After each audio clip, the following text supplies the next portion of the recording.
Hello everyone, welcome to Sanmarga classes. ನೇರ ಮತ್ತು ವಿಲೋಮ ಅನುಪಾತಗಳು ಅಧ್ಯಾಯದ 8ನೇ ಪ್ರಶ್ನೆಯನ್ನ ಗಮನಿಸಿ.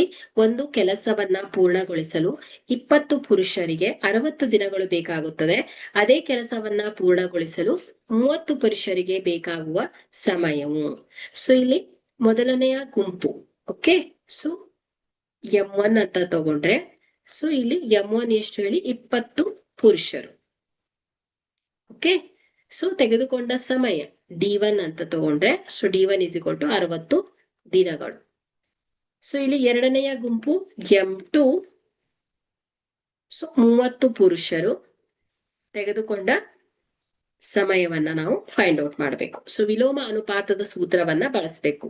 So M1 × D1 = M2 × D2.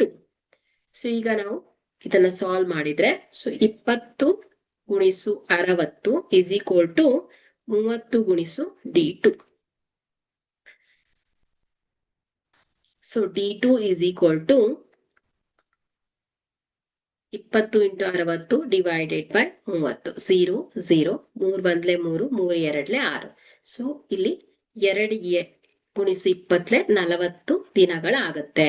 So ಹಾಗಾದ್ರೆ 30 ಪುರುಷರು ಅದೇ ಕೆಲಸವನ್ನ ಮುಗಿಸ್ಲಿಕ್ಕೆ 40 ದಿನಗಳನ್ನ ತೆಗೆದುಕೊಳ್ತಾರೆ. ಕೊಟ್ಟಿರುವಂತಹ ಆಯ್ಕೆಯಲ್ಲಿ ಡಿ ಸರಿಯಾದ ಆಯ್ಕೆ ಆಗತ್ತೆ.